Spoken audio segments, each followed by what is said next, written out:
Maybe you should go to the doctor. I could be pregnant. You know? Hey guys, what is up? I'm Max. I'm Wenji and welcome back to Reacticorns. Today we're gonna learn why you should always trust your gut instincts. When it's telling you you want that sweet McDonald's burger, trust it. I did yesterday. Go get yourself a burger. Do yourself a favor, eat a burger.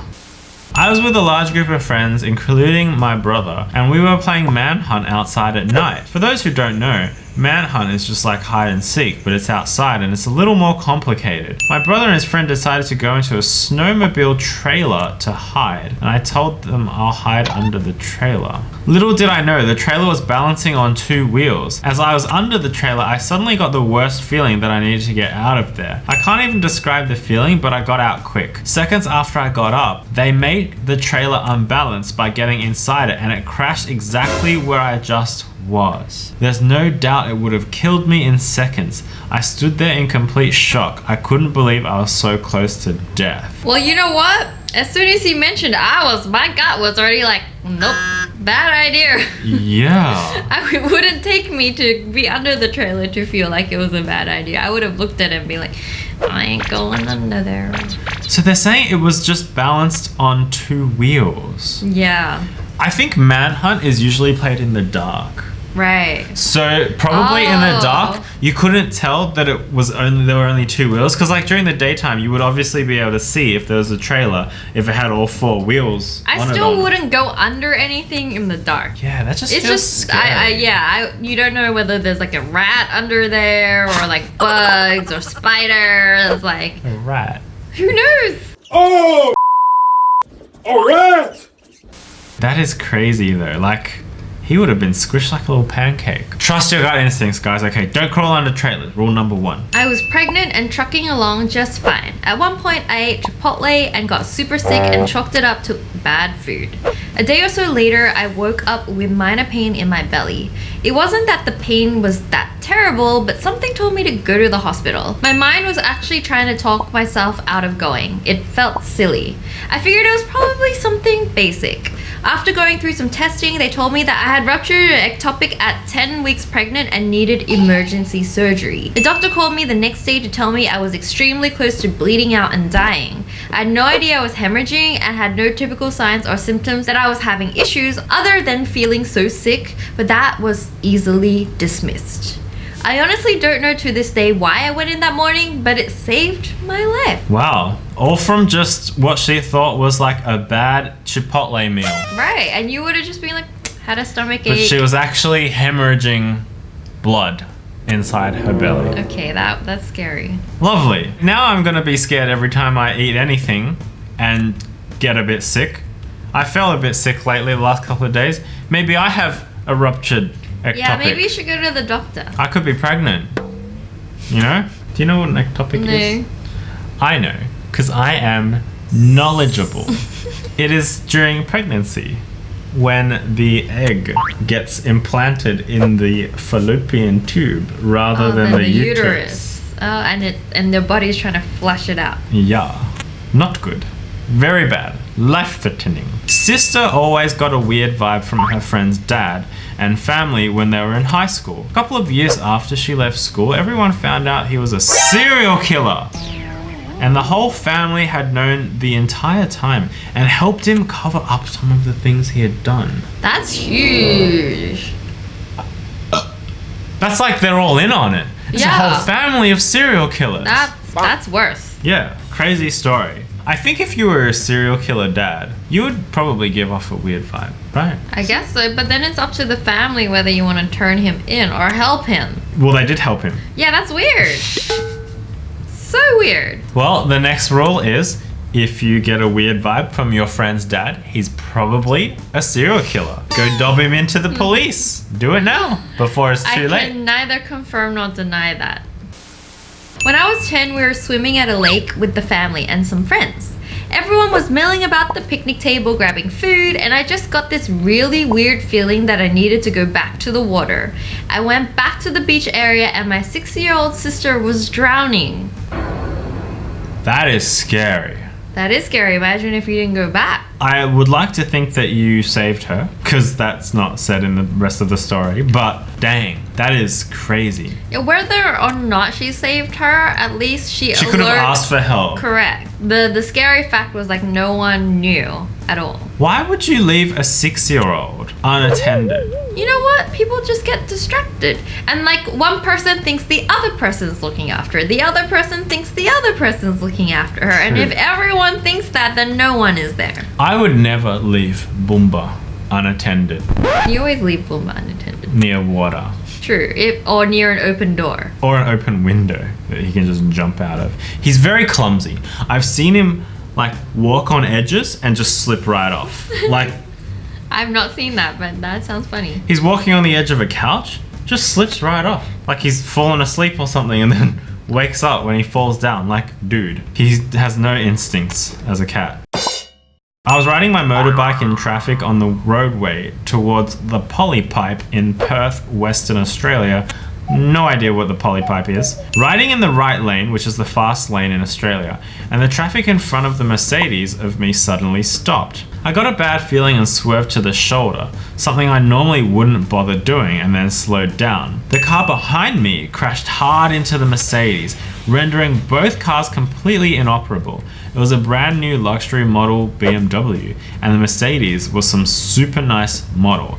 At the time, the two cars were valued at around $500,000 together. Apart from the obvious physical injuries I would have sustained, I was able to avoid a massive insurance headache for being the 5K meat in the 500K car sandwich. Well, yeah, you could be found at fault. How would you be at fault? The issue is not who's at fault. Like, I mean, maybe it's like a minor issue. The issue is you would have been a human meat in the 2-car sandwich. That's the more of an issue. True. Like, your body is scrunched up between these 2 luxury cars. I guess because the car behind was so quick and powerful, it wouldn't be good news. Yeah, it's crazy. Like, he probably just dead. I'm gonna go out there and say dead. Don't even worry about the insurance headache. I was leaving the school I teach late at night. It was already dark. I was making a left turn at the green light onto the main road to go home. I saw a car coming from the left that for some reason seemed off. Just a random gut feeling, so I decided to wait before turning. The car ran a red light and hit its brakes going through the intersection. It came to a screeching halt at the other end, driving right through where my body would have been if I had tried driving through that intersection. This has happened twice in the 5-ish years I've been here. Always be cautious when driving. This happened to me and the car rammed, luckily, the front of my car. Oh, okay. So I hadn't it didn't gone hit fast you. enough for it to ram where I was. Yeah. Dang, that is so like crazy because that's one of the dangerous things because you're going fast, the other car's going fast, and then it's like a T. Well, you're not even going fast. You're just unaware a car is gonna ram into you because you're assuming they're gonna stop at the red light. Your body's not even prepared for it. No, it's not. The thing is, it happens a lot at night because maybe people are drunk. It happened to me when I was little. My very first car accident was this. Oh my gosh. So it's happened to you twice. It's happened to me twice. You should not be in a car. Well, the first one, I was a kid, so I couldn't control whether I was driving or not. You're unlucky. The second one, yeah. But luckily it was avoided, like my body was avoided. Oh, dude. When I was in high school, I had issues with a group of guys. Anyways, I was ditching school with some girls, and when I was about to cross the street to leave, I had this weird gut feeling that something bad was going to happen, so I decided to go back to school. The next day I talked to some girl that knew those guys and she's like, hey, they were following you yesterday and were going to jump you, but then you went back to school. Sure dodged a bullet there. These guys were a lot older and I was probably going to catch a good beating. What? Wow. What kind of guys are like jumping girls outside of school and beating I them don't up? think this is a girl. I think this is a guy. He is ditching to school with some girls, but he's a guy. Oh, it's a dude. I think it's a dude. Oh, so still, okay, some guys are waiting outside to beat up another dude. I think so. Like, why though? Maybe they're jealous. Maybe they like the girls that he was gonna skip school with. Maybe. Anyway, these guys that are beating people up, put them in jail. Put them in a toilet prison. I was out on a pub crawl with some friends and we walk into this pub. The minute we walk in, people start eyeing us. Half the patrons looked like they just came out of prison and the other half was barely better. I was still somewhat sober, so I tried to get the other guys out of there. They refused and said I was being paranoid, so I left. I went to the bar next door and sure enough, 5 minutes later after I left, I see one of my friends literally flying out the door. They were jumped, beaten up, robbed, and thrown out. We should have had a fun night out, but ended up in the emergency room. So speaking of beating up, still happens. Yeah. Outside of school. Luckily, I don't drink. And she doesn't drink. And we don't go on pub crawls. And I don't go into bars with lots of scary looking people. Yeah. I would walk straight out. If you walk into a pub, which we would never do anyway, but if there were like a bunch of scary looking people and they you know that moment where you walk in and everything goes silent and they all turn and look at you like a movie, just leave. Don't do it. Nope. It's not worth it. In high school, I worked at a coffee shop a few blocks away from my house, which is also close to a large hospital. My brother had been sick at home for several days, so when an ambulance rushed by the coffee shop with sirens and lights going, my first thought was, that's for my brother. I think he died. What? Okay, that's not what I would think. That's awful. 30 minutes later, the shop phone rings and it's my mum asking me how quickly I can get to the hospital. I was right. The ambulance had been going to my house to get my brother. He had died. This is terrible. Yeah, I wasn't expecting that ending. Yeah, I'm very much caught off guard. So this is a case where they did have a gut instinct. And it's not like they should have trusted it or shouldn't have trusted it. It's just the instinct was correct. Well, you know what? Your gut instinct, if this was, you know, really gut, you should have been like, my brother is sick at home. You should have gone home. Yeah, I feel like he might be very sick and need someone to look after him. I'm gonna go home and look after him instead of going to work. So what he did was, working at the coffee shop, ambulance came past and he thought, I think that's for my brother. I think he died.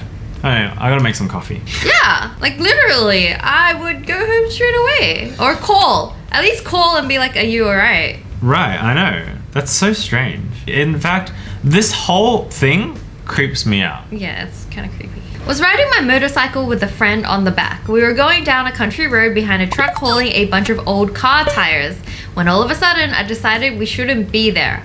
Good idea. So I slowed way down to let the truck go ahead of us. Just as I did, one of the tires fell off the truck and landed right where we would have been. Wow. Whenever I'm driving behind a car or truck with big objects and I see those big objects, I always get bad feelings. Yeah. Like me I'm too. like, you shouldn't drive because you never know if it's gonna dislodge, it's gonna Me come too. off.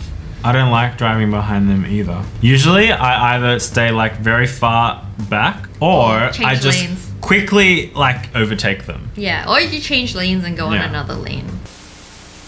Alright guys, those were some crazy like stories where people trusted their gut instincts and it was right. Just goes to show, always trust your gut instincts. Don't take any chances.